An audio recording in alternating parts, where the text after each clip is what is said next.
Avako malala ho amin'ny tompo ho ampitombona ho aminareo hatrany ane ny fahasoavany Jesoa Kristy tompontsika. Amen. Kristy manam-pahefana amin'ny fiangonana. Kristy manam-pahefana amin'ny fiangonana. Zany no asongadiny no finainantsika anio. Filazany tsara araka ny Luka 8:20, ny 5:70 hatramin'ny 7:70. Kristy manam-pahefana amin'ny fiangonana.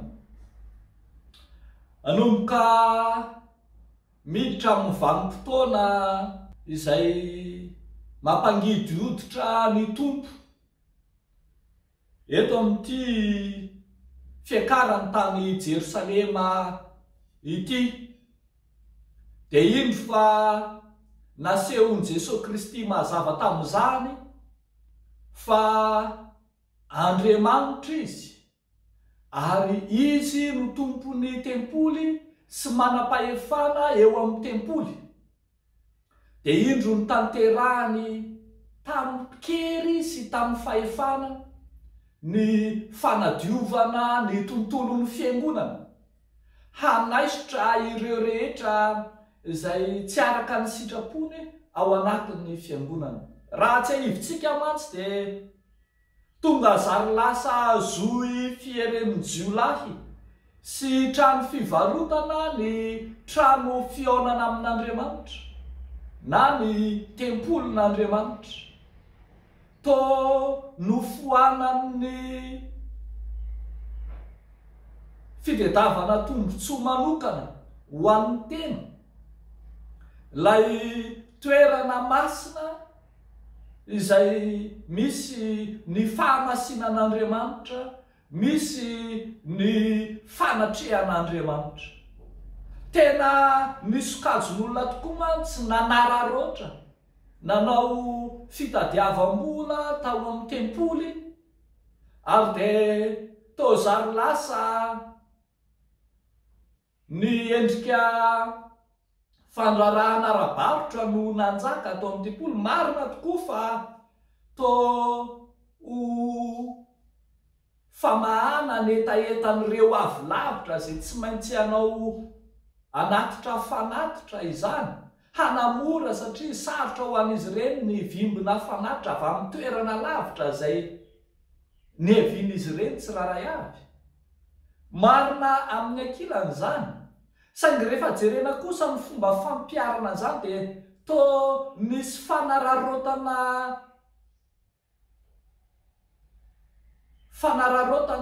izay tsy misy toazy tamin'ny fanatanterana izany, satria miopapana ny vidiny izay nalaina tamin'ireny, ary misy aza sokajin'olona sasana izay tsy varotra tsotra fotsiny nataony, fa tena fandrarahana maizina mihitsy, na le hoe business noir, nefa zavatra atao fanatitra ho an'Andriamanitra no amidy. Arak'izany dia nanjakan'ny kolikoly sy ny fahalovana ilay tempoly ny fahamasinan'Andriamanitra, dia indro Andriamanitra mihitsy no midina, mirotsaka tsehatra, manadio ny tempoly, manavao ny tempoly, mamerina amin'ny hasina maha-tempoly ny tempoly. Raha tsy ahivitsika, Jesosy Kristy ihany no miteny eo amin'ny filazany tsara araka ny Matthieu 9:40, ambarany mazava amin'izany fa azy ny fiangonana, koa raha azy ny fiangonana dia izy no manam-pahefana aminy. Hoy izy eo amin'ny Matthieu 9:40, ny 9:40 manao hoe, ary izao milaza aminao koa, ianao Petera, ary ambon'ity vatolampy ity no haoriko ny fiangonako, ary ny vavahady ny fiaina tsy hita tsy haharesy azy. Any Kristy ny fiangonana, izy no nanorina azy, rariny sy hitsiny loatra raha izy no manam-pahefana. Dia hitantsika eto ary ilay Kristy manavao ny tempoly, manadio ny tempoly. Rehavako malala ho ny tompo. Hatramin'ny androntsika ankehitriny dia manam-pahefana hanongotra sy handrava izay rehetra tsy araka ny hasina maha-fiangonana ny fiangonana i Kristy. Esorin'i Kristy ao amin'ny fiangonana izay rehetra tsy manome ny fahamasina ny fiangonana. Esorin'i Kristy ao amin'ny fiangonana izay rehetra endrika kolokolo sy fahalovana ka manamaloka ny maizy azy ny fiangonana. Kristy mihitsy no mirotsaka tsehatra amin'ny fombany, amin'ny fahefany raha tianao, manavao ny tempoly. Koa aoka arak'izany, iaina ao amin'ny fiangonana isika araka ny fanompona masina izay efa noraisitsika ao amin'ny fiangonana. Fanompona tena izy, fanompona tsy larona fitadiavana tombotsoa manokana, fanompona madio, eny fanompona araka ny sitrapon'izy Andriamanitra. Mety tsy ho faly ny olona, dia sao dia hitantsika mitady izay hahafaty azy ny lohampisorona sy ny mpanoradalàna ary olona, saingy Kristy kosa tsy miemotra